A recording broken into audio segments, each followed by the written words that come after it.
En el último, en la última sesión, estuvimos platicando sobre los operadores de relación.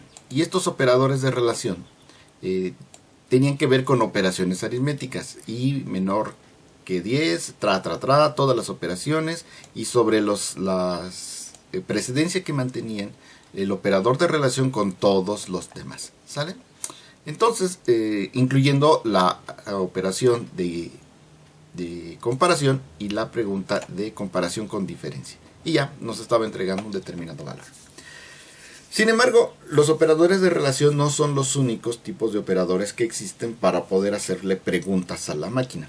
En realidad, y esto es muy divertido porque aquellos que llevaron en la prepa la materia de lógica, no recuerdo si es lógica o es matemáticas, vieron un tema que parecía completamente inútil, que era el de teoría de conjuntos, y jugaban con diagramas de Venn y con la operación de unión, con la operación de OR, la unión, la intersección y el complemento.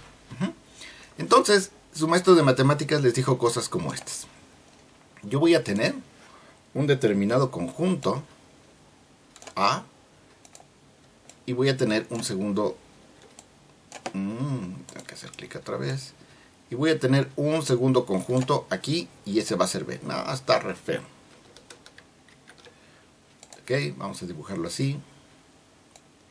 No, al contrario, etimologías es una de las materias más útiles.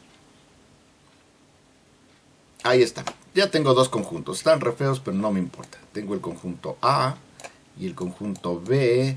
Y me dijeron, yo tengo una operación que es A en unión con B. Y me dijeron, esta operación en lo que consiste es que todo lo que se encuentra dentro de este conjunto, la unión va a significar todo lo que encuentre entre estos dos conjuntos. ¿Sale? Luego me volvieron a dibujar otra cosa diferente, que era una chiva así, en donde yo una vez más tenía el conjunto A y tenía el conjunto B. Y entonces me dijeron, esto, la unión, la intersección, es que yo tengo el conjunto A en intersección con el conjunto B, y esto corresponde gráficamente solamente a lo que yo tengo ahí adentro. Y luego me dijeron, mira, tú puedes tener un conjunto universo, este va a ser mi universo, en donde yo tenga un conjunto A, y entonces el complemento del conjunto A, lo voy a simbolizar así, es todo lo que se encuentre fuera del conjunto A. Algo así me fueron a platicar mis maestros de esa materia. Y entonces resulta que estos modelitos que yo tengo aquí me determinaban esos conjuntos, y pues me lo explicaron con ejemplos de vetos, a ver qué cosas marihuanas sobre aplicaciones de meseras y carnes y cosas así. Por el caso, me dieron ejemplitos sobre conjuntos en este tema y nunca más los volví a ver en toda la historia, hasta que llegó Peñalosa y me dijo, mira, ¿te acuerdas de esto? Bueno, resulta que en computación tenemos exactamente esa gestión de conjuntos. Es más, las bases de datos se gestionan única y exclusivamente a través de estas operaciones. ¿Sale? Estas operaciones son operaciones en donde yo agrupo datos, manipulo datos y filtro datos. Y nada más basado exclusivamente en esto. Y todas las preguntas que yo le quiera hacer a la computadora están basados en teoría de conjuntos. Obvio, no son gráficos, sino que vienen expresados de otra manera. Entonces, por ejemplo, aquí la A unión con B, yo ya la voy a representar en lenguaje C como A, un doble pipe y B. Esto me va a entregar un determinado resultado, que aquí vamos a decir que aquí es A, aquí es B, y ahí va a estar dibujado el resultado de esta chiva. ¿Ok? Entonces resulta que estas cosas son operaciones lógicas. Las operaciones lógicas tienen su equivalencia en las operaciones de la teoría de conjuntos, y me dicen, bueno, mira, una operación lógica es aquella cuya respuesta única y exclusivamente viene dada por una respuesta verdadera o falsa. Y solamente puede haber respuestas verdaderas o falsas. Cualquier otra cosa pues es ininteligible para el álgebra lógica que vamos a manejar. Entonces, así como los operadores aritméticos tienen a sus lados un operando aritmético, el operador y otro operando aritmético, aquí yo voy a tener un operando lógico, un operador y un operando lógico, que es exactamente lo que estoy tratando de representar aquí. Y voy a tener 4 combinaciones posibles. Puede ser que A sea falso. Vamos a hacerlo mejor verdadero. Este es verdadero. Este puede ser verdadero. La otra posibilidad es que este sea verdadero, este sea falso. Luego este va a ser falso, este va a ser verdadero. Y finalmente este va a ser falso y falso. De esta manera. Teniendo yo estas 4 combinaciones, entonces, pues yo lo que voy a hacer... va de nuez. Yo lo que voy a hacer es que voy a tener un determinado resultado aquí, como ahora sí que como resultado de estas operaciones, y va a ser lo siguiente. Si yo tengo verdadero y verdadero, significa que el resultado, bueno, como es una unión, puede estar en un conjunto o puede estar en otro conjunto, y la respuesta de la unión es si pertenece a ambos conjuntos, significa que el resultado pertenece al conjunto.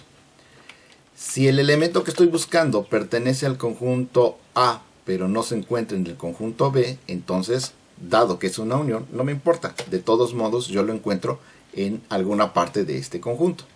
Si yo tengo que el elemento que estoy buscando no se encuentra en el conjunto A, pero sí se encuentra en el conjunto B, pues de todos modos sigue siendo la unión. Es claro que esta respuesta es, pues sí, es verdadero. De todos modos el resultado se encuentra dentro de la unión de ambos conjuntos.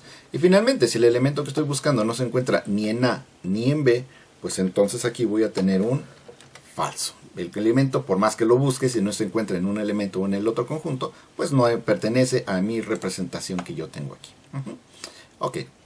¿Dudas sobre esta tabla?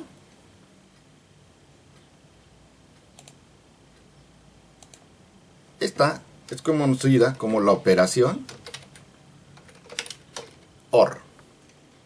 ¿Sale? O se encuentra en un conjunto o se encuentra en el otro conjunto. En el libro se encuentra como operaciones lógicas. Entonces, parece que es bastante simple el asunto. Entonces vamos a poner el siguiente caso. En el siguiente caso yo tengo el valor de A, el valor de B, y aquí voy a tener la intersección. Por lo tanto, yo voy a tener entonces A y B. ¿Sale? Sí, claro, te lo enseñaron a programar y es, no sé, muchas veces se sorprenden al saber que esas cosas inútiles, completamente inútiles que ustedes creían que les enseñaron en la prepa, son el fundamento de las ciencias computacionales modernas. Entonces tenemos ahora el conjunto A y el conjunto B y vamos a hacer exactamente lo mismo. Aquí también aplica un conjunto de reglas y van a decir así. Entonces aquí puede estar en A y el elemento puede estar en B. Si el elemento está en A y el elemento está en B, significa que se encuentra aquí, en la intersección. Y por lo tanto, es verdad que se encuentra aquí. ¿Ok? Voy a ponerlos todos. Luego es verdadero y falso. Falso y verdadero. Y finalmente falso y falso. ¿Sale? Ok, entonces... voy a poner aquí mi rayita que separe la división de estas chivas de esta manera muy bonita. Y ahora sí, continúo diciendo, a ver, si el elemento se encuentra en A pero no se encuentra en B, significa que se encuentra en esta área que está aquí. Y si eso sucede, entonces la respuesta es que no se encuentra en la unión de ambos conjuntos. Por otra parte, si el elemento no se encuentra en A, pero se encuentra en B, significa que se encuentra en alguna zona de esta representación gráfica del conjunto. Y por lo tanto, pues perdóname, pero no se encuentra en ambos conjuntos y yo digo que el resultado es falso. Finalmente, si el elemento no se encuentra ni aquí ni acá, pues ahí no hay de otra, ni le busques tres pies al gato. Aquí la respuesta es falso, ¿sale? Y esta es la operación lógica que tiene por nombre operación AND. Y lo pongo en inglés porque ese es el nombre donde, como lo van a encontrar en absolutamente todas partes, menos en sus cursos de matemáticas, en donde les enseñan esto, en donde les van a enseñar esto como operación unión o operación intersección. A veces también podría encontrar como operación O y operación I. Finalmente sabemos que este AND es una I. ¿Sale?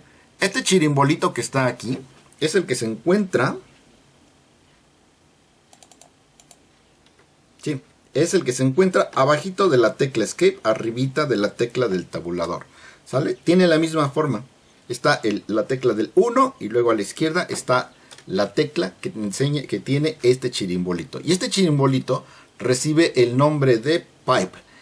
Me parece una buena idea, Luis Alberto. ¿Qué les parece si todo el mundo intenta poner el pipe? Digo, solamente por aquellas cosas de que nunca sepan. Pónganlas aquí en el chat para que todo el mundo vea que sí les sale. Porfas.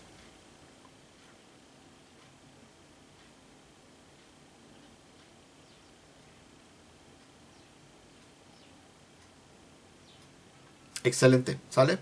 No es una I, no es otro símbolo, es el pipe. ¿Sale? Pipe, así, tubería. Y tiene una razón para que se llame tubería. Pero esa se las platicaré otro día. Perfecto, entonces, una vez que ya pudimos todos escribir aquí el pipe y tener estas dos, vuelvo a preguntar, ¿dudas hasta aquí?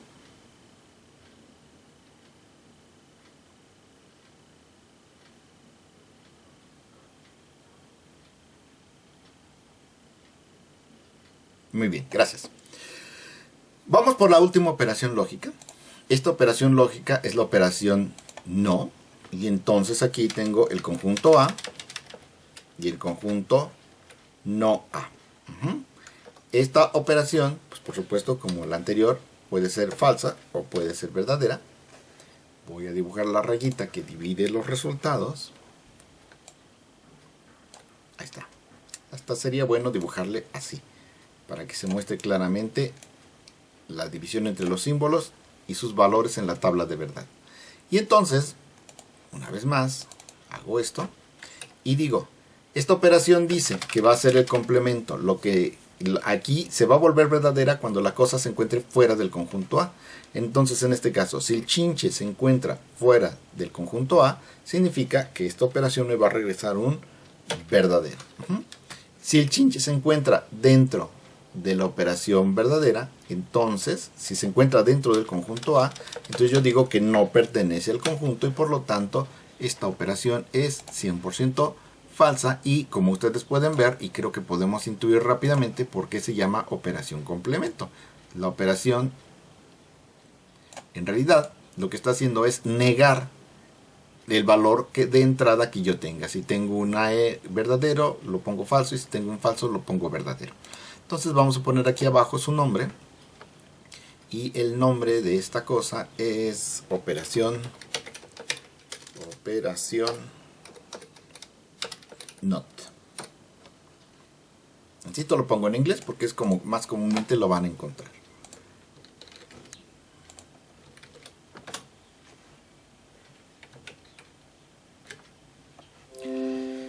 Entonces, hasta aquí, ¿dudas?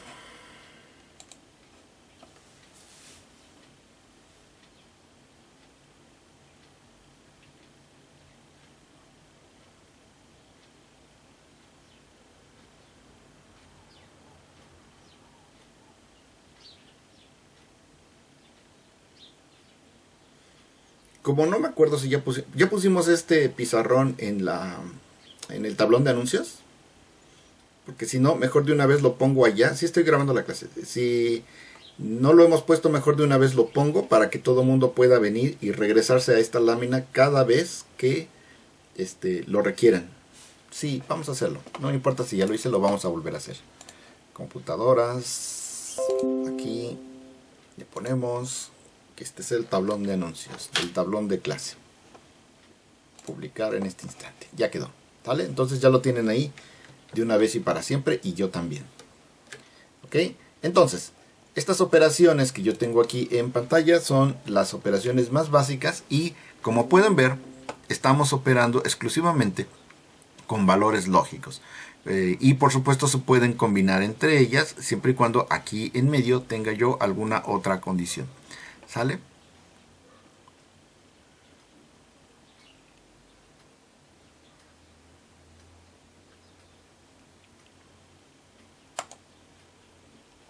Por ejemplo,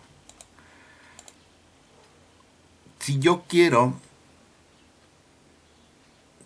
hacer algún tipo de operación con esto, entonces normalmente yo tendría que establecer algún tipo de operación. Por ejemplo, yo puedo preguntar, ¿sabes qué? Quiero preguntar si 45... Ah, es más. Yo quiero, por ejemplo...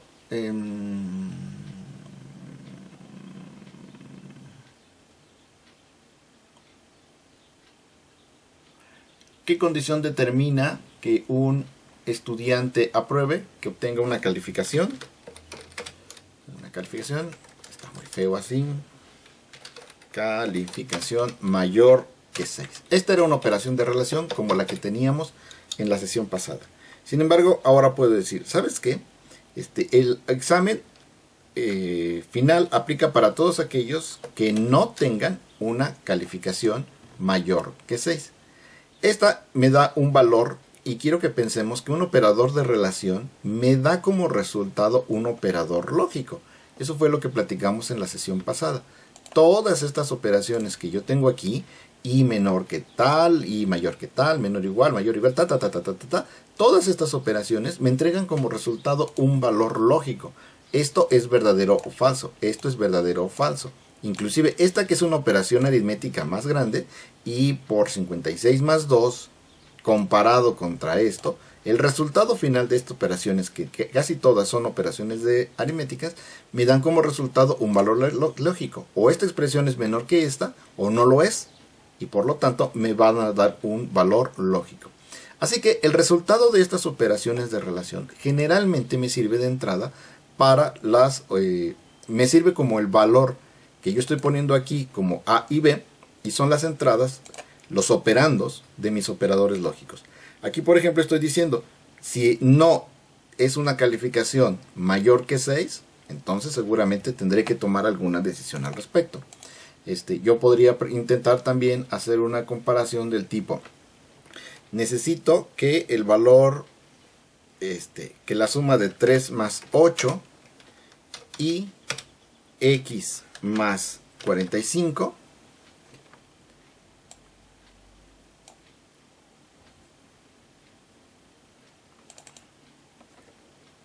sea mayor que 50 y este sea menor que 55.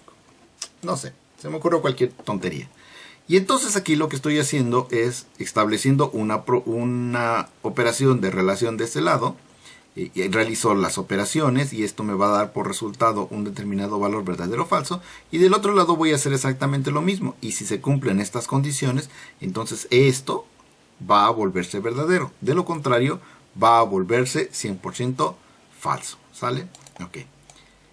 Así que voy a tomar aquí, para poder explicar algunos ejemplitos de este negocio, algo que hemos visto en matemáticas 1.000.000 de veces, ¿no? Por ejemplo, que 6 es menor que x, el cual es menor que 10. Ese es el conjunto de elementos o la representación matemática tal como me la enseñaron durante todos estos años en matemáticas, que yo puedo representar un rango. Los aprobados vienen por aquellos cuya calificación x sea mayor, no, si estoy hablando de probados, debe ser mayor o igual que 6, y este a su vez debe de ser... No, ¿cómo es este asunto? Sí estaba bien, discúlpeme usted la vida. Está...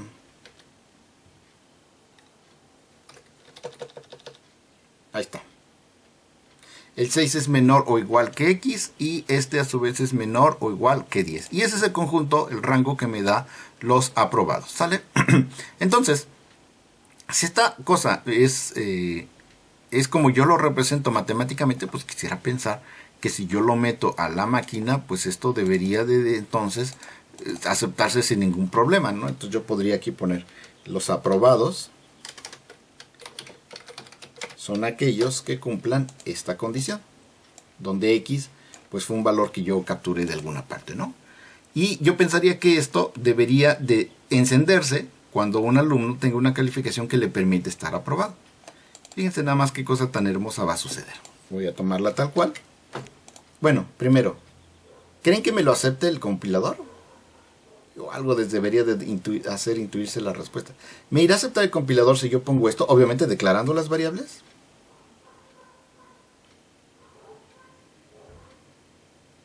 Los que iban a decir que sí, ya se quedaron ciscados porque hay muchos diciendo que no. Además, algo en mi voz los hace intuir que no.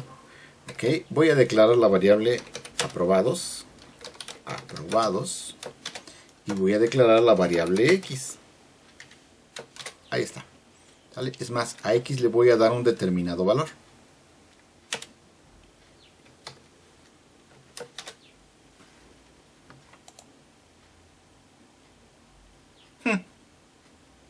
¿Y qué se supone que hizo esto?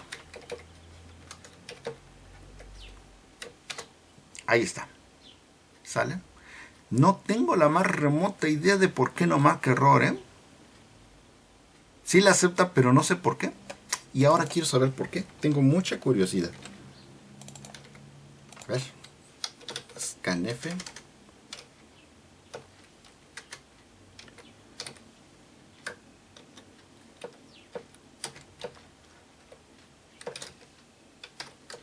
Porcentitos sí. Un equivalente a porcentitos y que no he estado manejando es porcentitos de, coma, ampersand X. Ahí está. Listo. Y entonces yo voy a leer aquí, ya no me interesa darle un valor inicial, lo voy a leer ahí en el scan. Y una vez que lo lea voy a ver que me está entregando esto. Sí. Bien. Play.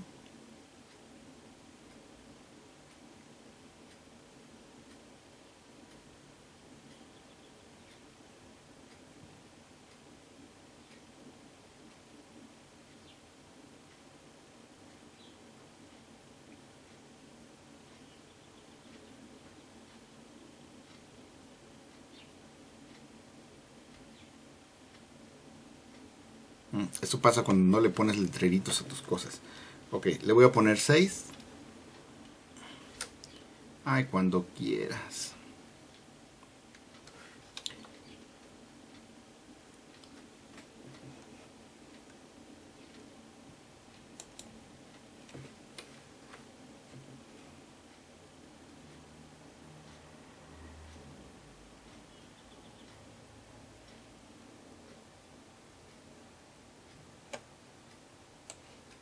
¿Había otra lectura? No, ¿sí? Pues sí, sí había otra lectura. Y me dice que es verdadero. ¿Dónde está la otra lectura? Aquí está la otra lectura. Quítate. Y tú ponte en 0. Para que no me hagas ruido. Ahí está. Le voy a dar play otra vez.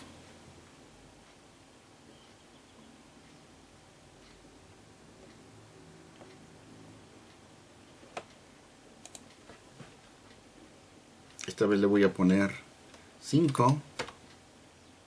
Ajá, ahí está. Dijimos, ya sabía yo que estaba haciendo tonterías. Eso que está haciendo es una tontería total. Fíjense nada más.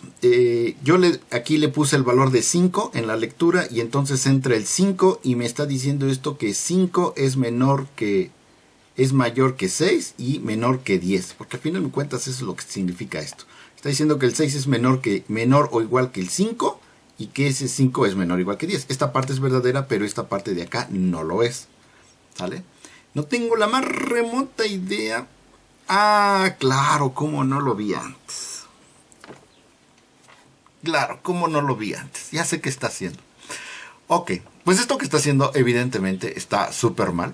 Y no puede ser posible que el 5 caiga en este rango y que me lo esté dando como verdadero. Dije en la clase pasada que C toma un valor distinto de 0 para indicar verdadero. Entonces, como aprobados me lo está haciendo valer 1, significa que está considerando que es verdadero. Y, y por lo tanto, claro, no sabes cuántas veces van a decir, como no lo vi antes. Y de hecho, ahora en su CYP01 seguramente lo vieron muchas veces, ¿no? Se lo dijeron cantidad de veces. Bueno, aquí el tema está en que me está entregando un verdadero cuando la expresión es claramente falsa. Y la pregunta del millón es, a ver, ¿no se supone que esta es la máquina que sabe hacer operaciones aritméticas y que en mi CYP01 me está marcando errores? Y ustedes ya lo vieron porque a la mayoría de ustedes le pasó que les marca errores porque la operación que se debe de calcular que es correcta falla por una unidad en una operación increíblemente sencillita. Y ahora resulta que no solamente no sabe hacer operaciones aritméticas, sino que también aquí en esta chiva no sabe hacer un simple cálculo lógico para determinar que ese valor cae dentro del rango. Pero este que me acaba de salir es tan sensacional que lo voy a aplicar en exámenes. Oh, sí. Ustedes no, porque con ustedes lo descubrí. Pero a partir de las próximas generaciones, esta va a ser una pregunta. Determine usted qué es lo que hace el siguiente código en pantalla. Me encanta. Ok. Entonces, aquí sí se salvaron, porque en esta generación lo descubrí. La verdad es que siempre que doy este tema, yo sé que falla estrepitosamente y digo en clase que falla y entonces ya ni siquiera me preocupo de cuadrarlo para ver si efectivamente lo acepto o no. Pero, y la verdad es que nunca lo había capturado, es la primera vez que lo capturo, porque normalmente sé que falla, y entonces hoy lo capturé y veo que falla, pero no lo marca. Y no lo marca por la siguiente razón. Déjenme regresarme. Déjenme regresarme tantitito en el tema así. Ustedes recuerdan que si yo tenía x es igual, esa no es una x bonita, x es igual a x más 1, había una notación taquigráfica para hacer eso. Y era decir x más igual con 1, que significaba, tomas el valor de x y al valor de x le sumas esto y lo dejas ahí mismo. De hecho, yo puedo decir x es igual a x por 89, punto y coma, y entonces yo lo puedo abreviar taquigráficamente diciendo x por igual 98. Y significa exactamente lo mismo. Tomas el valor de x, lo multiplicas por 98 y lo regresas a la variable x. ¿Se acuerdan de esas operandos comprimidos que yo les enseñé? Bueno, resulta que yo puedo preguntar x es igual con x menor que 10. Y entonces, si x es igual a x menor que 10, yo lo puedo resumir como x menor o igual que 10. Y esto que está aquí, se está quejando amargamente. Y dice, agregar un punto y coma. Sí, no es un punto y coma, disculpe usted. Ahí está. Entonces, esto que está aquí es ni más ni menos que esto que tenemos aquí. Entonces aquí lo que en realidad está pasando es que está almacenando, está re mal esto, está almacenando el resultado de esta pregunta que tengo yo aquí, si x es menor o igual que 10. Y entonces venimos y lo tomamos, el resultado de esta comparación lo almacena, pero recordemos que almacena un número, ¿sale? Entonces como almacena un número, la siguiente operación, que es esta que está aquí, que es el resultado de la comparación de x menor o igual que 10, lo que va a hacer es que va a decir que 6 es menor o igual que 10, que x, perdón, que el resultado de x obtenido en la línea anterior. Y entonces va a realizar esta operación por separado y eso es lo que me va a entregar por acá, ¿sale? Y por eso lo está aceptando, porque está aquí aceptando una versión taquigráfica de las operaciones previas. Y no nos marca error, porque en realidad es correcto. La sintaxis es aceptada bajo un cierto punto de vista en lenguaje C. Me están diciendo por acá, falta un conjunto de ampersand. Pues es que el tema más bien es el siguiente. Me voy a regresar a la pizarra. Acá. Y lo voy a platicar de esta manera. Fíjense. Si yo me pongo súper estricto, mejor primero voy a borrar lo que no me sirve. Y eso es esta asignación. ¿Sí? Si yo me pongo súper estricto, fíjense lo que está pasando. Yo dije que los operadores lógicos operan o funcionan teniendo a sus lados dos operadores lógicos. No pueden tener operadores aritméticos. Y de hecho un operador de relación solamente tiene operaciones lógicas. ¿Sale? A ver, ahorita intentamos eso. Entonces, ¿qué es lo que tengo aquí? Resulta que si yo evalúo de aquí para acá, 6 menor o igual que x, el resultado de esto es o verdadero o falso. Es una operación lógica. Y ahora el tema es, díganme cómo fregados yo sé, en estricto sentido formal, matemático, si verdadero o falso es menor o igual que 10. No se puede, ¿verdad? Yo no puedo comparar un valor lógico contra un valor aritmético. Eso no procede. Bueno, vamos a hacerlo al revés. Fuera, fuera, fuera, fuera, fuera, fuera. Vamos a imaginar que yo procedo de aquí para acá. Que es lo que aparentemente está haciendo el compilador ahorita. Si yo lo hago x es menor o igual que 10, esto también me va a entregar como resultado un valor que es o verdadero o falso. Y luego tengo que preguntar si 6 es menor o igual que verdadero o falso. ¿Cómo le puedo hacer para comparar en estricto sentido si 6 es menor o igual que 10? Y la respuesta es, pues no puedes, porque este no es un valor numérico y los operadores de relación solamente operan contra valores numéricos. Ahorita se me acaba de ocurrir que le quite yo esto, que sería muy semejante. Y sigue sin marcar error. ¿Cómo crees? Es que esto significa otra cosa. Significa otra cosa. Y es una operación así muy marrullera y muy rara. Esto significa el valor de x lo desplazas 10 bits y luego ese lo vuelves a desplazar 6 bits. No, pues está difícil. No me está marcando error por otras razones.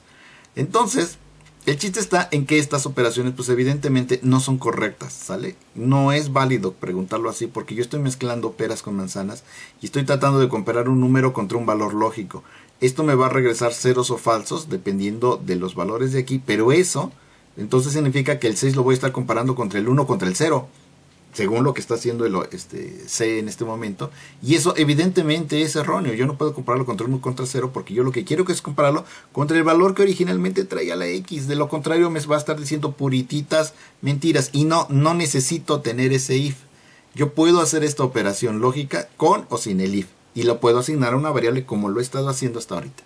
Para que esto funcione realmente tengo que mirarlo desde otra perspectiva. Voy a dibujar una hermosa línea, que va a ser mi recta numérica, ¿sale? Y en esta recta numérica, pues yo voy a poner por aquí el valor de 6. Y por acá voy a poner el valor de 10. ¿Y qué cosas se encuentran dentro de este rango? Bueno, en realidad este rango lo puedo dividir en dos preguntas. Todos aquellos números que se encuentren por encima del 6 y todos aquellos números que se encuentren por debajo del 6. Y yo quiero que la pregunta me entregue a aquellos que se encuentren exactamente aquí, en este lugar. Entonces, si yo quiero preguntar por los números que se encuentren en este lugar, ¿qué operación tengo que aplicar? De las que acabamos de platicar. Correcto, una operación de intersección. Quiero la intersección del rango menor que 10 y del rango mayor que 10. ¿Sale? Entonces, significa que yo tendría que plantearlo de la siguiente manera. El primer rango, este que está aquí, es de aquellos números que son en donde x es menor, originalmente la teníamos con un igual, menor o igual que 10. Este lo voy a poner aquí para indicar que se trata de este conjunto. Luego, este otro conjunto viene determinado por aquellos donde X es mayor o igual que 6. Este es el conjunto de todos los que son menores que 10 y este es el conjunto de todos los que son mayores que 6. Si yo quiero lo que está en medio, entonces yo tengo que escribirlo de la siguiente manera.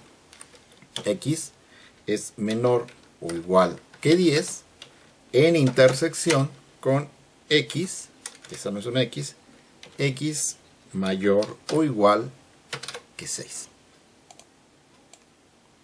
Y esta sería la manera correcta de escribir la pregunta que me permite saber si un número se encuentra en este rango. Vamos a averiguar si es cierto. Lo tomo.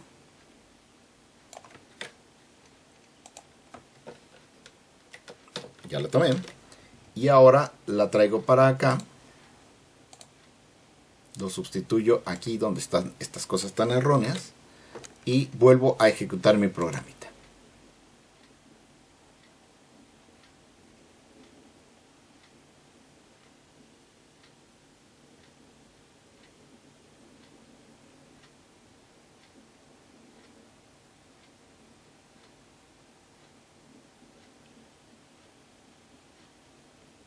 Y un día, cuando termine... es que no le puse un letrero. Bueno, ok. Entonces aquí vamos a preguntar si el 7 forma parte del rango. Y me dice sí. Ok, va de nuez. Vamos a preguntarle si el 6 forma parte del rango. Y me dice, fíjate que sí. Ahora le voy a preguntar si el 5 forma parte del rango y me responde con un 0. Y como el 0 es un falso, entonces me dice no. Ese no forma parte del rango. El 10 y me dice el 10 forma parte del rango. El 11 y me dice el 11 no forma parte del rango. Entonces podemos observar que esto en realidad sí está trabajando y esta expresión sí está determinando cuando un número se encuentra en el rango entre 6 y el 10. Hasta aquí, ¿dudas? Sí, claro, yo le puedo preguntar así. Tal vez se queje un poquito por los tipos de datos, tal vez me marque un warning, pero de que lo puede hacer, lo puede hacer. A ver, vamos a preguntarle si lo vamos a hacer con las dos cosas diferentes, que sería, a ver, dime si el 9 forma parte del rango y me dice es verdad. Y luego le voy a preguntar si el 1 forma parte del rango y me dice no, el 1 no forma parte del rango. ¿Sale? ¿Se puede poner el 6? Sí, por supuesto. Como son operadores lógicos y es un i, yo puedo cambiarle esto aquí, esto acá, de esta manera.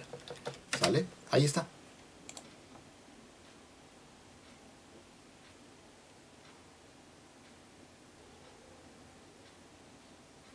Obviamente este signo de igual pues está incluyendo el límite, ¿no? De tal manera que si yo pongo el 10, pues el 10 está incluido. Yo podría... Voy a complicarlo solo por el placer de... No, mejor. Antes de complicarlo. Existe otra manera de expresar esta misma relación. Y sería diciendo, ¿sabes qué? Es que en realidad lo que yo quiero es... ¿Qué hago? ¿Lo vuelvo a dibujar? No, nada más le voy a cambiar de color. Vamos a dibujar. Y ahora, ¿qué tal si yo quisiera, por ejemplo, todo aquello que se encuentre... No, sí lo tengo que volver a dibujar. Ok, entonces lo vamos a dibujar con azulito. Y voy a dibujar una vez más esta raya. Y esta vez dibujo aquí el 6. Y aquí dibujo el 10. Y yo, como pienso de manera negativa en mi vida y todo lo veo chueco, gris y feo, digo, yo lo que en realidad quiero es detectar todos los números que sean menores que 6, todos los números que sean mayores que 10, la rayita del 10 quedó aquí en la mera orillita, ¿no? Una vez que yo tenga todos los conjuntos que están aquí, todos los elementos que están aquí y todos los elementos que están aquí, lo que quiero hacer es negarlo. Y si yo lo niego, voy a obtener aquello que se encuentra en este rango. ¿Cómo? Sí, mira, vamos a hacerlo. Ese color está muy feroz. Y este está todavía más feo, pero no me importa. Entonces aquí voy a decir, mira, yo quiero que este conjunto represente a todas las X que sean menores que 6. Mientras que de este lado, yo quiero que representes a todas las X que sean mayores que 10. Entonces, ¿cómo le hago para que me entregue todo lo que se encuentre en este conjunto y todo lo que se encuentre en este conjunto? Quiero todos los valores inválidos, los de aquí y los de acá. ¿Cómo expreso eso? No quiero menor o igual, no, porque yo lo que quiero es, una vez que tenga eso, lo quiero negar. ¿Vale? ¿Cómo expreso esto? Dice X es...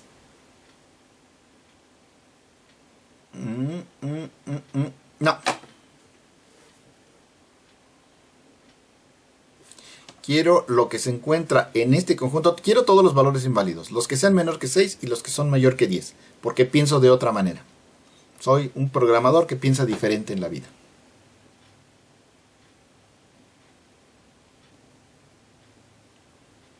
Obviamente yo, aunque lo expreso verbalmente con una I, porque estoy diciendo el valor, todos los valores que sean menores que 6 y todos los valores que sean mayores de 10, esos son valores inválidos y no pertenecen a mi rango, pues en realidad aquí demuestra que la forma de hablar no necesariamente es la forma de programar, ¿sale? En este caso se trata efectivamente de una unión, como nos está comentando Omar, y el tema es el siguiente.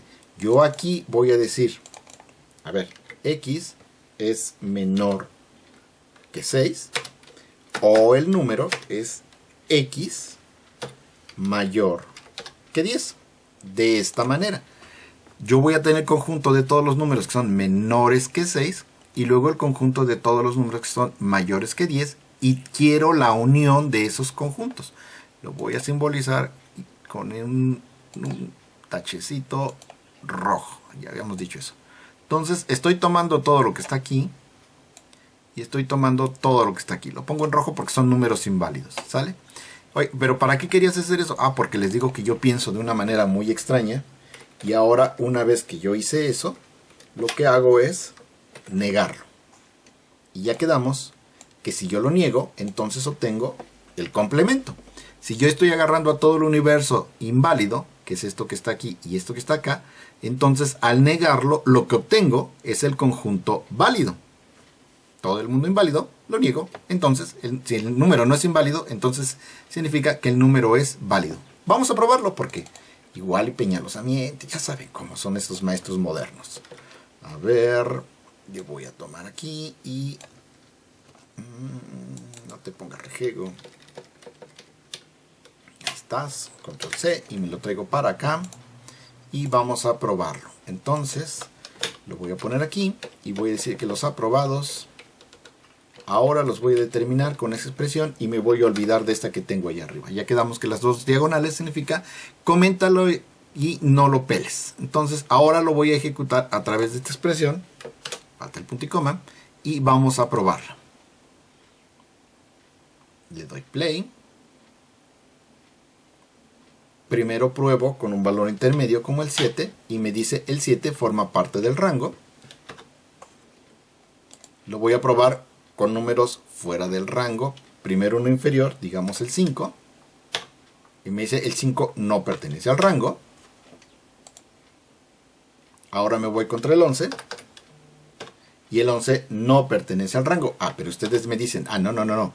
Prueba los límites. Y los límites son los divertidos. Ok, entonces quiero averiguar si el 6 pertenece al rango. Y me dice, sí, claro, el 6 pertenece al rango. Y ahora vamos a probarlo con la otra condición límite, que es el 10. Y vemos, sin sorpresa, que el 10 también pertenece al rango. ¿Sale? Entonces, como podemos observar, esa es otra forma de especificar el rango y está utilizando unas operaciones completamente diferentes. En este caso estoy empleando la unión de los valores inválidos Y una vez que tengo los valores inválidos, niego el valor inválido para saber si el valor pertenece a un conjunto, a un número perfectamente válido. ¿Dudas?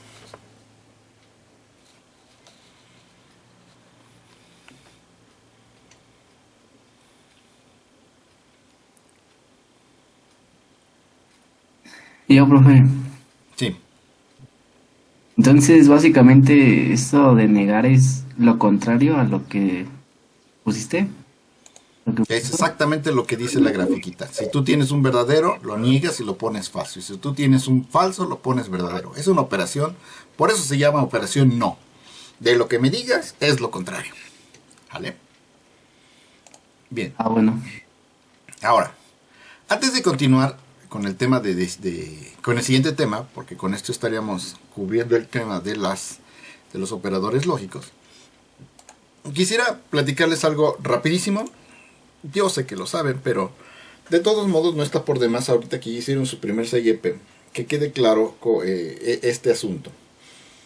El tema se llama ciclo de vida. ¿Ciclo de vida de quién? Ciclo de vida de un sistema, de una entidad programática, de un programita, pues. Cuando yo me enfrento a un programa, yo lo voy a hacer a través de un conjunto de pasos, que picos más, picos menos siempre deberían de ser los mismos. Este ciclo de vida se refiere a cuáles son las etapas por las cuales va pasando un artefacto de computación, un artefacto de software, y conforme nace, crece, se desarrolla y finalmente lo tiramos a la basura. La primera etapa de estas es la etapa de análisis. Durante la etapa de análisis, lo que yo hago es tratar de entender mi problema. Entender el problema. Yo hubiera querido platicarles esto desde antes de empezar a programar, y casi en todos los cursos de programación les platican este asunto del análisis y les dicen, miren, cuando ustedes tienen un problema de computación, ustedes tienen que analizar y entonces averiguar exactamente qué es lo que quiere realizar su usuario. Pero la verdad es que eso hubiera sido difícil de abordar porque ni siquiera habían empezado a programar. Y entonces la etapa de análisis pues es una cosa muy borrosa. Yo creo que ahorita después de su primera asignación es mucho más sencillo entender esta etapa de análisis. La especificación que se les proporcionó en el CYP-01 es algo muy parecido a lo que pasa en la vida real. Vienen los usuarios y te platican toda la novela de su vida, toda la novela de los problemas que tienen, de cómo el departamento A no se puede comunicar con el departamento B porque entonces el mensajero y entonces llegan tarde y entonces sucede esto y sucede el otro y suceden 20,000 cosas extrañas y como no logramos solucionar los problemas de operación, entonces necesitamos que tus sistemas vengas y me arregles la vida, ¿no? De en medio de toda esa información que no nos sirve, nosotros debemos de tener la capacidad de abstraer el problema y de encontrar qué es lo que realmente yo Ernesto, puedo apoyarlos para que solucionen su problema. ¿Cuál es el problema real? Ustedes como estudiantes están súper acostumbradísimos a que les digan, dada la velocidad del objeto en una trayectoria parabólica, determinar la distancia considerando una gravedad d. En la vida real no hay nadie que te plantee los problemas de esa manera. En la vida real tú tienes que leer un enunciado con un montón de basura, extraer realmente cuál es el problema, plantear el problema y entonces proceder a solucionarlo. Y uno de los mayores problemas que tenemos en el área de sistemas, ya a la hora de estar trabajando, es que muchas veces no entendemos, como nadie nos da el enunciado, nadie nos va a dar el enunciado, no entendemos cuál es el problema que tenemos que resolver. Y si no lo entendemos, es muy difícil que podamos solucionar nada. ¿Estamos? Ahora, a eso súmenle un gravísimo problema, no es de ustedes, es un gravísimo problema que tenemos en la educación en México. Y es que nuestra capacidad lectora es nula. 100% nula. ¿Por qué? Pues porque no leen. Si prefieren, si tienen un video que les explique las cosas y tienen un texto que les explique las cosas, ustedes prefieren el video. El video no tiene la profundidad y no tiene la complejidad, ni tiene el lenguaje para hacer toda una profundización del problema. Sin embargo, ustedes no quieren ser profundos, quieren ser prácticos.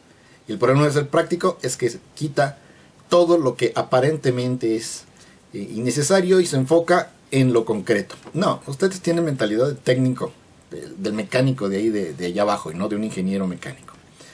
Entonces hay que comenzar a quitarnos esas telarañas de la cabeza y comenzar a entrenar nuestro cerebro para poder tener, dado un enunciado real, sobre algo real, eliminar toda la paja y quedarnos únicamente con el problema. El problema, ninguna de las asignaciones, sí hay una o dos asignaciones en donde viene claramente especificado qué es lo que se desea. Pero inicialmente yo quiero que comiencen a practicar este tema de su comprensión lectora y de tratar de determinar en medio de todo el choro que me están echando qué es lo que realmente quieren que solucione. Una. Y dos, por supuesto, es el tema de que puede parecer un tema muy complicado de resolver y en realidad cuando lo analizan correctamente ese problema increíblemente difícil resulta que no lo es. Entonces nuestra primera etapa es el análisis. Después viene la etapa de diseño. Durante la etapa de diseño yo lo que voy a hacer es cómo voy a enfrentar el problema que ya entendí que quiero y cómo lo voy a instrumentar. El diseño incluye cosas como lo que estamos platicando. Pues era ahí mismo, perdón. Como lo que estamos platicando. ¿Cuál será un mejor enfoque? ¿Validar el rango válido o validar el rango inválido? Son dos maneras de pensar. Aquí yo tomé todos los casos inválidos y si no era inválido, entonces yo asumí que era válido.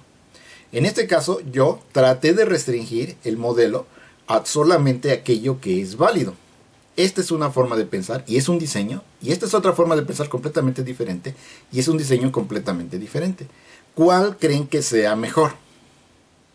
¿El 1 o el 2? A ver, votémosle aquí en el chat.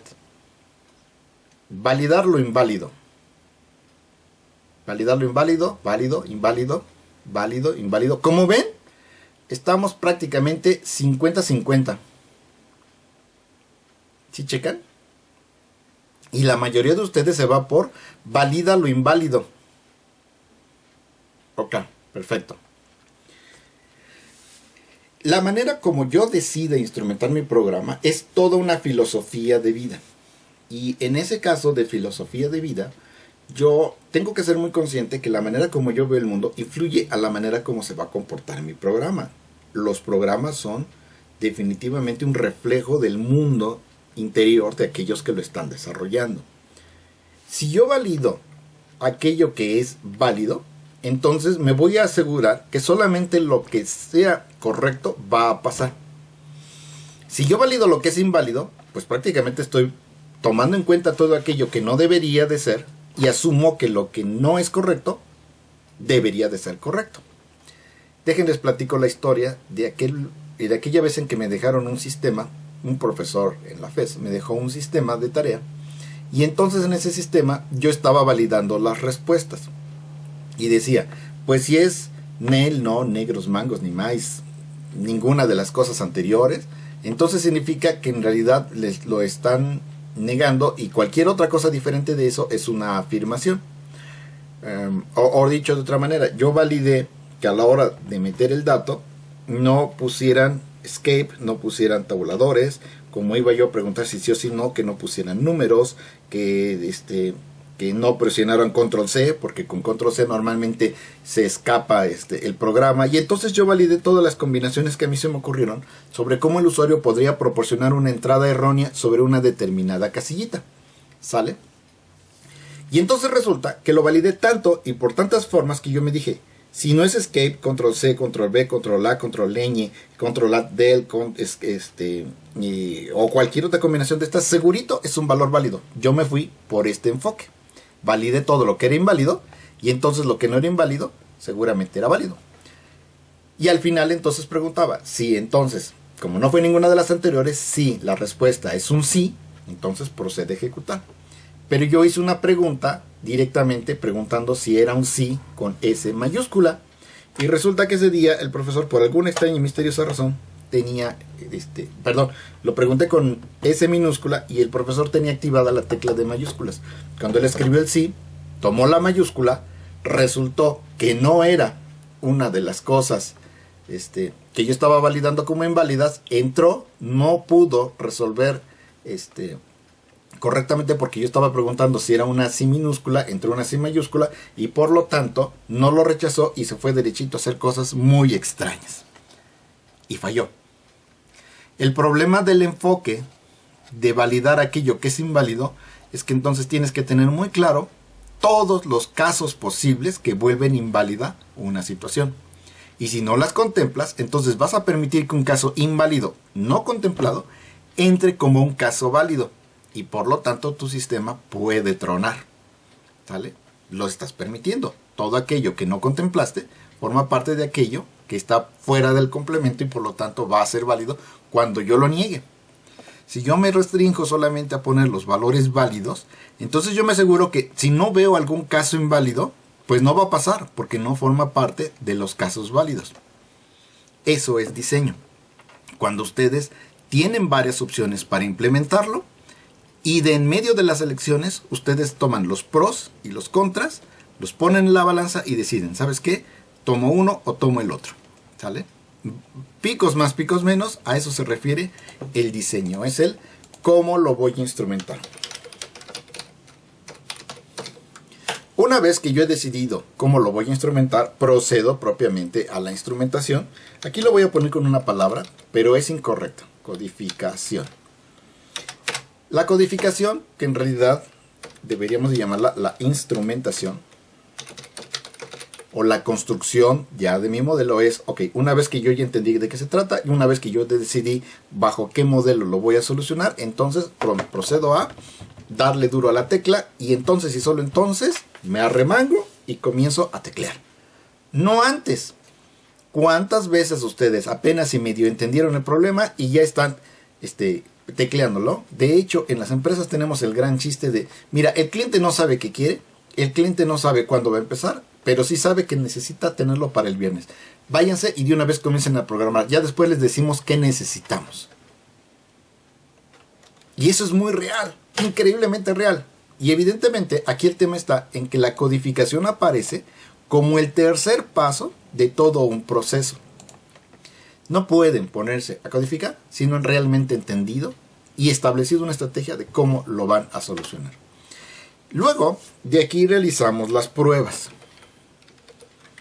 Este tema de las pruebas es un asunto muy divertido porque las pruebas tenemos tres tipos de pruebas que yo puedo realizar en un sistema. Las pruebas son, inicialmente lo pruebo en mi propia maquinita. Yo realizo lo que se llaman pruebas unitarias. Pruebo yo la partecita que me tocó y entonces valido que todo funcione conforme lo que se esté esperando. Una vez que yo valido que todo funcione como debe de ser, entonces realizo las pruebas integrales. Es decir, junto mi pedacito con el pedacito de todos mis compañeros de trabajo y averiguo que todo esto embone correctamente, que los engranes de la maquinaria se ajusten correctamente y si no es así, las engrasamos porque probablemente mi programa esperaba una S minúscula y el programa del vecino me lo está enviando con una S mayúscula y pues no van a embonar. Entonces tenemos que hacer lo necesario para que embonen y trabajen de manera conjunta, de manera integral. Y una vez que yo he hecho eso, entonces procedo a hacerle pruebas de calidad, que ahorita lo voy a resumir como pruebas de volumen. ¿Sale? En esas pruebas de calidad, yo lo que hago es que bombardeo al programa con miles de casos de prueba. Existe un lema entre los programadores que dice, si jala para un caso, jala para todos. Si jala para un caso, jala para 1.000.000 de casos. Todo aquel que expresa esta frase no sabe de computación. Porque en realidad, el hecho de que jale para un caso no significa necesariamente que va a jalar para todos los casos disponibles. O que jale cuando tengo 1.000.000 de peticiones bombardeándome a mi máquina. Ejemplo, yo agarro y hago un query aquí en la maquinita. Es más, nos pasó aquí mismo en la clase. aquí en la pizarra se pudo conectar uno, se pudo conectar dos, se pudieron conectar tres. Y entonces el programador dijo, la pizarra ya jala, ya permite que cualquiera se pueda conectar y que puedan venir y que puedan interactuar en la pizarra del profesor. Sí, el único tema está en que esta cochina pizarra tuvo un límite. Llegamos a los 35 y después del 35º miembro ya no permitió que se insertaran más personas a la pizarra para poder interactuar con ella. Y somos 70, ni siquiera somos muchísimos, somos solamente 70 personas. No somos una cantidad bestial de peticiones al mismo tiempo. Y sin embargo, esto ya no jaló con un gran volumen. ¿Y esto cómo se representa? ¿Cómo les doy un ejemplo que puedan decir, ya entendí? El programador desarrolla el sistema de inscripciones, el sistema de alta de laboratorios, el sistema de becas, el sistema de lo que ustedes gusten y manden. Y lo prueba en su maquinita y jala re bien. Jala rápido, no se traba, todo funciona perfectamente bien. Llega el día de las inscripciones, el día de pedir la beca, el día de pedir su número de cuenta, el día de pedir los resultados del examen. Y entonces no entra una persona, entran 10 millones de personas a bombardear la base de datos. ¿Y qué sucede? Típicamente el sistema se cae. ¿Por qué se cae? Porque faltó un paso, que es el de las pruebas de volumen. Bombardear el sistema con miles de peticiones para garantizar que el sistema tenga la posibilidad de seguir trabajando aún a pesar de que haya miles de peticiones al mismo tiempo. ¿Sí? El hecho de que yo lo pruebe en mi máquina y se tardó, sí se tardó un poquito, se tardó 3 segundos. 3 segundos no es nada, cualquiera puede esperar 3 segundos. Sí, papá, pero 3 segundos multiplicado por 1000 peticiones significaría que un usuario en momento de carga máxima tendría que esperar 3000 segundos. Dime qué usuario va a esperarte 3000 segundos. Nunca, ¿sale? ¿Qué es lo que les pasó en las asignaciones? Ustedes lo probaron con un dato de prueba. Agarraron el CYP01, el conjunto de datos 0, lo verificaron. Es más, ni siquiera lo agarraron. Agarraron el de la especificación. A ver, me salen los mismos números que la especificación. Sí, ya está, se lo mando. Sorpresa, a la hora que lo prueba el robot y le aplica 300 pruebas, resulta que no pasó. Y no pasó, y no pasó, porque a la hora de hacer la validación contra otros tipos de datos, pues falla, ¿sale? Yo normalmente en estos casos lo que hago es que genero peticiones con números aleatorios. Esto que acabamos de probar del rango, voy a generar un número aleatorio desde menos infinito hasta más infinito y voy a separarlos y voy a generar pruebas específicas dentro del rango, fuera del rango, los voy a dividir y yo lo voy a bombardear. Y quiero esperar que todo aquello que yo creé con la idea de que me regrese un verdadero, realmente me entregue un verdadero, y todo aquello que yo creé fuera del rango, esperando que me lo rechace, realmente me lo rechace. Si lo hace de otra manera, evidentemente, mi programa no está comportándose de la manera adecuada. Y me ha pasado cantidad de veces que el programa funciona bien para 9000 casos, pero en uno falla. Y ese uno basta para que cuando tú lo liberes a producción, todo truene. ¿Por qué? Porque tú vas a tener miles de usuarios. Y de entre esos miles de usuarios va a haber 1, 2, 3, 4, 5 que provoquen fallos, que truenan el sistema y hagan que todo se vaya al carajo, ¿sí? Supuestamente el evaluador está programado para todos los casos que a mí se me ocurrieron. Pero la verdad es que ustedes tienen una imaginación tremenda. Y siempre, semestre tras semestre, logran que el evaluador truene y se caiga o caiga en un ciclo o se quede totalmente pasmado. Todavía este semestre me volvió a pasar. Ya tengo aquí anotados un par de correcciones que tengo que realizarles en función de lo que me han estado enviando. Y ese evaluador ya va para 10 años que está trabajando. Y siguen siendo muy creativos a la hora de hacer que se cuelgue. Entonces las pruebas son indispensables. Yo no puedo nada más pensar, ya lo codifiqué y ya jaló, porque eso es una completa irresponsabilidad. A ver, no, está muy feito. Ahí está. Y ahí está. Entonces, así está el negocio. Yo tengo las pruebas, pueden ser de 3 tipos, integrales de volumen, unitarias, y luego de esto ya procedo a la liberación del sistema. Es decir, se entrega a producción. En una empresa decente, yo voy a tener un ambiente, una máquina dedicada a las pruebas, con una base de datos, con el servidor web, con todo lo que se necesita. Y una vez que ya verifiqué aquí aplicando todas estas pruebas, entonces entrego a producción, tomo mis binarios y se los entrego a producción, y solo le entrego los binarios, no le entrego el archivo fuente. Y entonces allá lo montan. Es una máquina más grande, más robusta, más poderosa, mayor cantidad de disco, mayor cantidad de memoria, con una conexión a internet mucho más grande para que sea capaz de procesar todo lo que me estén pidiendo, ¿no? Y una vez que yo termino esto, normalmente yo lo presento a los usuarios, y este es un esquema muy trivial, porque en realidad una vez que yo realicé todas estas pruebas, yo tengo que ir con el cliente, presentarle mis resultados, y él va a decir, esto sí me gusta, esto no me gusta, esto me lo vuelves a diseñar porque está mal, ¿sale? Y me lo rebota, y entonces tengo que de aquí, aún suponiendo el mejor de los casos en el cual se liberó y funcionó adecuadamente, normalmente los usuarios llegan a este punto, lo comienzan a usar y dicen, ¿sabes qué? Tu sistema está muy bonito, pero ya nos quedó corto. Ahora necesitamos ¿qué? Y entonces vienen, te vuelven a platicar los problemas provocados por el nuevo esquema de trabajo, y tú tienes que comenzar a iniciar otra vez el ciclo de vida. Por eso se llama ciclo, porque una vez que tú entregaste, surgen nuevas necesidades, y es una vez más tenemos la necesidad de otra vez analizar, diseñar, codificar, reprobar y liberar. Y estamos en este ciclo una y otra vez, las veces que sea menester, hasta que el sistema por la edad caduque. Ok. ¿Dudas?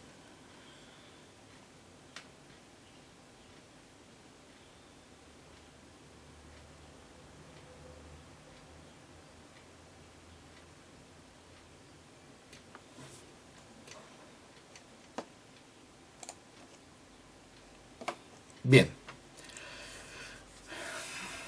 Una vez vistos los operadores de relación y los operadores lógicos, es momento de que entremos realmente al tema de las decisiones.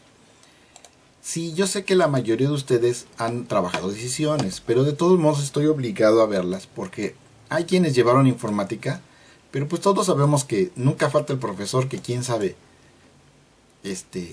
en qué piensa o en qué problemas tuvo mientras dio su curso, y en realidad pues no estaba en lo que tenía que estar, o me lo explicó de una manera que ese día en particular yo estaba pensando en mi perrito que está enfermo y no le puse mucha atención. Entonces, para evitarme conflictos, yo mejor pues lo vuelvo a explicar, y así me quito de un montón de problemas, ¿sale? Mi profe no llegaba a la clase, pues sí, también esas cosas pasan.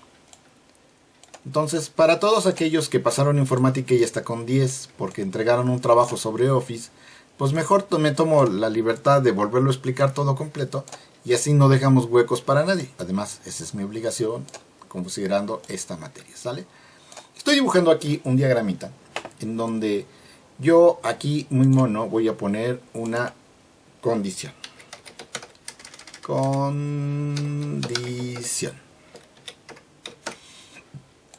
Una condición, pues es cualquiera de las cosas que hemos estado viendo, cualquiera de las preguntas que hemos estado viendo conforma una condición.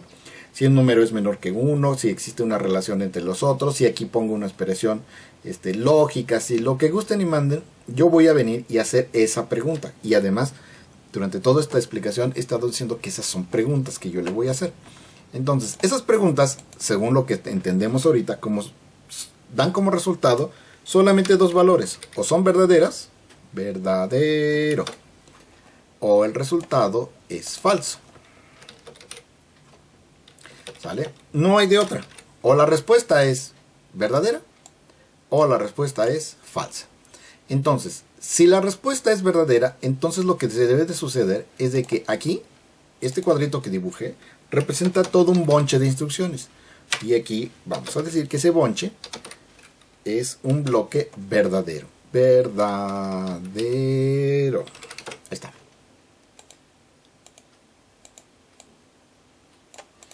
Entonces, se evalúa la condición. Si la condición es verdadera, viene y se ejecuta este bloque verdadero como consecuencia de la pregunta que yo estoy haciendo. Si la respuesta no es verdadera, sino que es falsa, entonces procedo a ejecutar un bloque falso. ¿Sale? Y este bloque falso me va a permitir ejecutar acciones completamente diferentes a las que tengo de acá. Si se ejecuta el bloque verdadero, no se ejecuta el bloque falso. Y si se ejecuta el bloque falso, no se ejecuta el bloque verdadero. También recuerdo otra cosa. Habíamos quedado que el próximo examen parcial es el día 3. Y me acabo de dar cuenta que mi plan dice que el examen se extiende del 3 al 5. Entonces, para no errarle, ¿saben qué? Mejor lo aplicamos el 5. Sí, y así me dan una clasecita más, ¿sale? El examen va a ser el próximo 5 de noviembre, jueves. Ok. Entonces, tengo el bloque verdadero, tengo el bloque falso. Y aquí esto lo voy a expresar de la siguiente manera. Voy a tener yo un comando, una instrucción, en realidad su palabra es instrucción, que tendría la siguiente forma. Si la condición es verdadera, entonces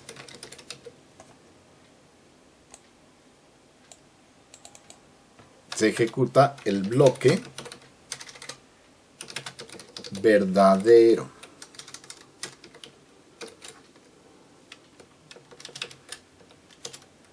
Si no, se ejecuta el bloque falso. Esta es la manera como yo lo puedo representar mentalmente. Si se cumple esta condición, entonces se ejecuta el bloque verdadero. Y si no, se ejecuta el bloque falso que tenemos acá. Sin embargo, entre lo que yo pienso y la manera como se escribe son cosas total y completamente diferentes. La sintaxis de esta instrucción de control que tengo yo aquí es la siguiente. Le voy a hacer la pregunta, attack, con if, y aquí adentro voy a tener la condición. Y luego, una vez que yo tengo la condición, abro una llavecita y dentro de la llavecita pongo todo el bloque verdadero. ¿Sale?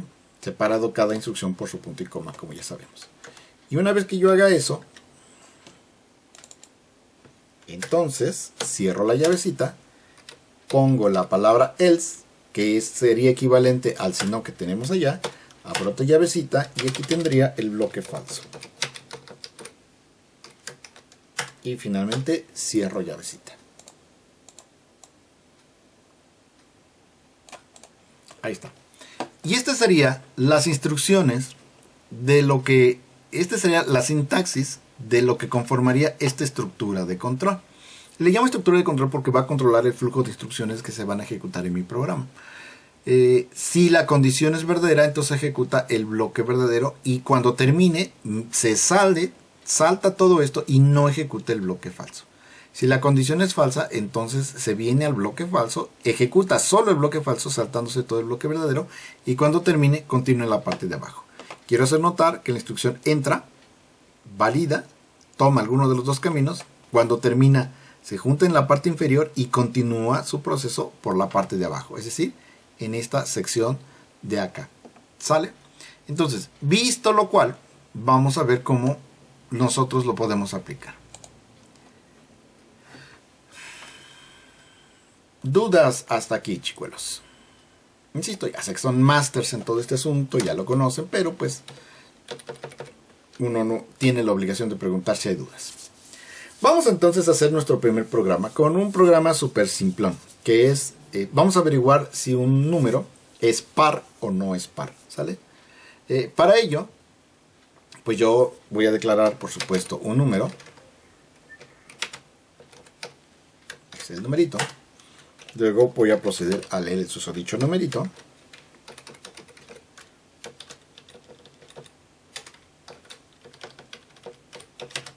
Ahí está. Y luego voy a poner un scan. Seguro, porque si no esta versión se queja. Porcentitos de, coma, y aquí ponemos ampersand número. Listo. Y ahora, díganme, ese número que yo voy a leer desde la pantalla, ¿cómo sé si es par o es non? Porque el residuo del módulo tiene que ser igual a 0. Ok, aquí es divertido, ¿eh? Estamos utilizando el operador módulo, es lo que me están sugiriendo. Toma el módulo de ese número y si el módulo de ese número al operarlo contra el 2, es decir, yo voy a tomar el número y le voy a aplicar el operador módulo así. Si el resultado de esa expresión es un 0, significa que es divisible entre 2 y por lo tanto el número es par. Si el número no es, si el residuo de esa división no es 0, significa que el número es non y por lo tanto el número es impar. Lo que habíamos estado haciendo es que esto lo asignábamos a una variable, pero ya no lo vamos a hacer más. Lo vamos a poner directamente como la condición del if. Y yo voy a preguntar aquí, si el módulo es 0, entonces significa que el módulo es par. De lo contrario, el número es impar. Y este sería mi super fabuloso print. Falta una T. Ahí está. Y este sería mi super fabuloso programa que detecta si el número es par o impar. Lo voy a ejecutar.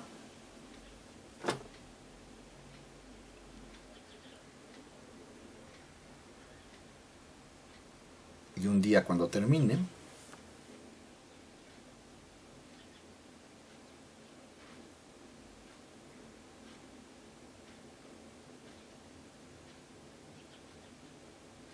¡ah! ¡Qué buen punto! El tema de las llaves. Ahorita explico el tema de las llaves.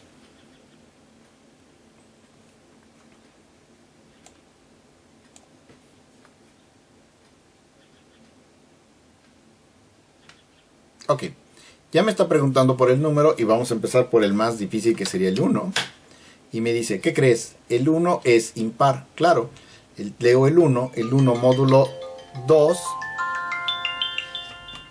El 1 módulo 2, pues me va a dar un 1 como resultado, y por lo tanto, como el 1 es diferente de 0, entonces me dice que esto es falso y por lo tanto se va a la sección donde dice que es impar. Observemos que como esto fue falso, no se pintó el letrerito de que es par, sino que se viene a la parte que dice que es impar y solo se ejecuta esa sección. Vamos a volverlo a ejecutar, esta vez con un número par.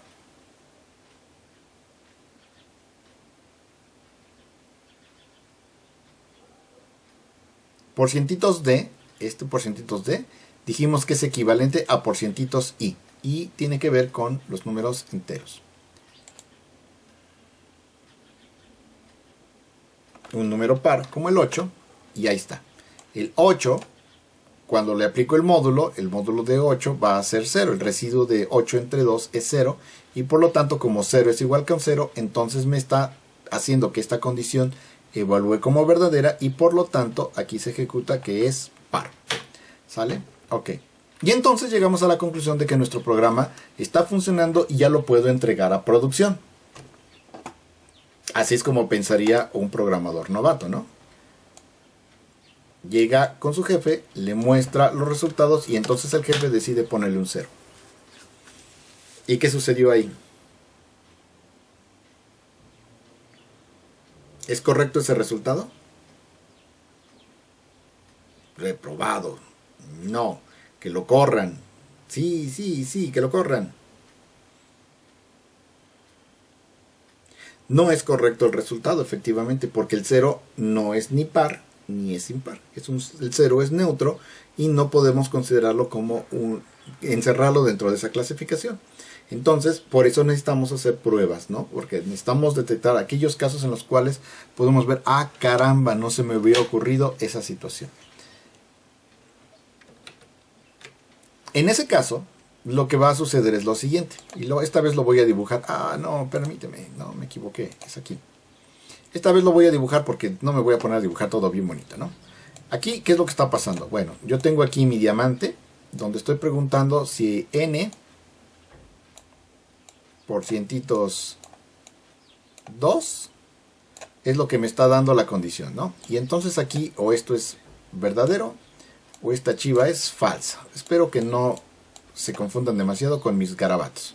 Y luego aquí está poniendo el letrero de que esto es par. Y aquí el letrerito de que esto es... ¡Uy, qué letra tan fea! Bueno, discúlpenme. Esto es impar. Ustedes me entienden.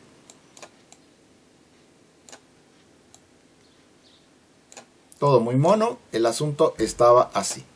El tema está en que ahora estamos detectando que el 0 no forma parte de ninguno de estos dos señores, ¿no? En realidad el 0 es una categoría aparte. Y entonces a mí se me ocurre que en realidad yo debería de hacer una pregunta previa y preguntar si n es igual con 0. Entonces, si eso es verdad, no debía haberlo hecho ahí. Para hacer estándar, vamos a hacerlo acá. Voy a preguntar si n es igual con 0. Porque si n es igual con 0, pues no me cupo. Perdone usted, si estuviera yo en un pizarrón físico, le habría calculado mejor. Y entonces, si es verdad, entonces tengo que imprimir en la pantalla. ¿Sabes qué, mi chavo? Esto no es ni par ni impar. Esto es un 0. No la hagas de jamón. Pero si no, entonces vienes y ejecutas todo lo que ya teníamos. Y cuando termines, sales. En este caso, la parte falsa de este if ahora es el if que teníamos anteriormente. De hecho, si yo lo encierro y lo dibujo de esta manera,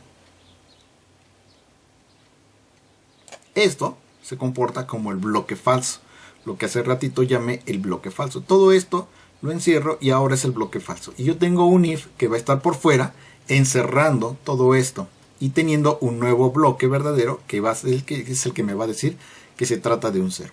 Entonces, esto significa que ahora yo tengo dos preguntas y lo voy a hacer así, un bloque falso dentro de otro bloque falso, correcto. Este no era el otro, es este que está aquí.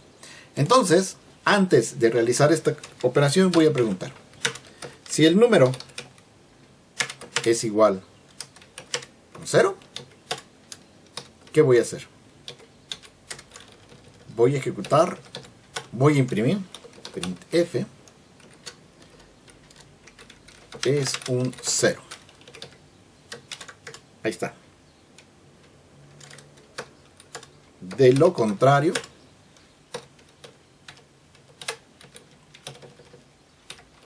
vas a hacer esto y le pongo su llave. Ahora, me preguntaron hace ratito, oye, pero tú me estás mintiendo porque tú me dijiste, y clarito que lo vi, porque tú así lo dibujaste, me dijiste, la sintaxis implica estas llaves, ¿sale? Esas llaves las voy a poner siempre que haya más de una instrucción formando el bloque verdadero o el bloque falso. Son indispensables si yo tengo más de una instrucción. Pero si solamente se trata de una instrucción única, puedo omitir las llaves. En este caso, yo tengo una sola instrucción. Como tengo una sola instrucción, no necesito poner el par de llaves. Si se las pongo, no pasa nada.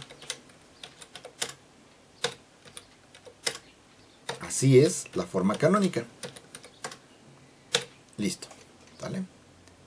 Entonces, en la forma canónica estricta, este if se debería escribir así. El par de llaves del bloque verdadero, el par de llaves del bloque falso. Ahora, el if más grandote, con el que estamos determinando todo, lo puse afuera. Y entonces, aquí estoy preguntando, si es 0, entonces este es el bloque verdadero. De lo contrario, todo esto es el bloque falso. El ambiente me ayuda mucho porque, por ejemplo, si yo aquí me paro sobre la llavecita, observamos que aquí al ponerme de este lado de la llavecita, espero que se alcance a ver que esta parte se pone en grisecito y esta parte se pone en grisecito y me dice, esta llave corresponde con esta llave. Lo mismo, si me paro aquí, esta llave se pone en grisecito y entonces me dice, esta llave corresponde con esta llave. Y de esa manera no me pierdo. Segundo caso, no es indispensable poner este espacio. Sin embargo, es escandalosamente deseable, porque yo puedo hacer una cosa como esta y tenerlo como yo tenía hace un ratito, esto aquí y entonces es más, ponerle simple y llanamente una llave de apertura aquí y se me olvidó ponerle la llave de cierre. Si yo olvido poner la llave de cierre, observemos que el compilador no se queja. ¿Sí ven que no se queja? Y me volé una llave que no debería de volarme. Esta llave está cerrando este else y en realidad esta llave originalmente se cerraba esta que está acá arriba. Entonces aquí esto se está comportando de una manera muy extraña y está errónea y el compilador no me está diciendo nada, al menos aquí a este nivel, ¿sale? Entonces Como si yo no me preocupo por poner las sangrías como debe de ser y hago cosas jaladas de los pelos como esto, que hay muchos programadores que lo hacen y ponen todo al mismo nivel, entonces para mí va a ser dificilísimo determinar dónde empiezan, dónde termina cada una de las cosas y se vuelve escandalosamente difícil de leer. La máquina no va a tener ningún problema, inclusive aunque tenga aquí la llave que le falta, que le borré incorrectamente, la máquina no tiene ningún problema, yo compilo y esto va a jalar bien, pero el humano no lo lee. Dime, Gerardo.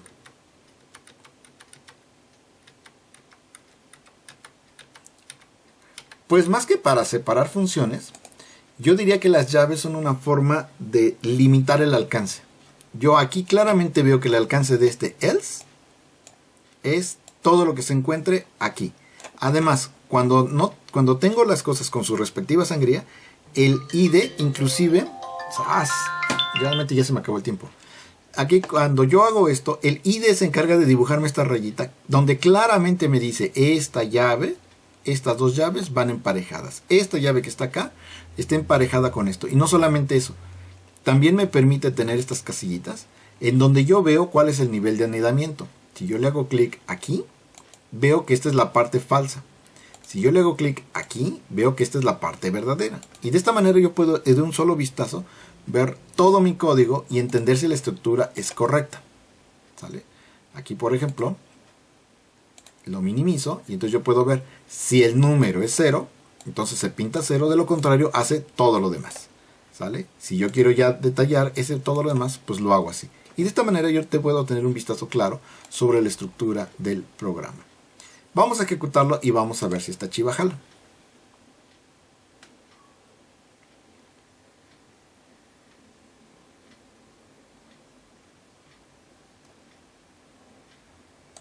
¿Y cuántos casos tendría que probar? Tendría que probar 3 casos. El caso cuando es 0, me dice efectivamente que se trata del 0. El caso cuando es none, efectivamente es impar. Y el caso cuando es par.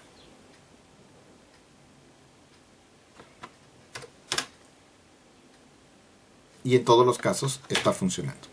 Finalmente, quisiera hacer una prueba paso a paso. Esta va a ser rapidísima. Le voy a dar F10. Otra cosa, a los programadores novatos yo no entiendo por qué les da mucha flojera ejecutar las instrucciones paso a paso. No lo hagan, chavos.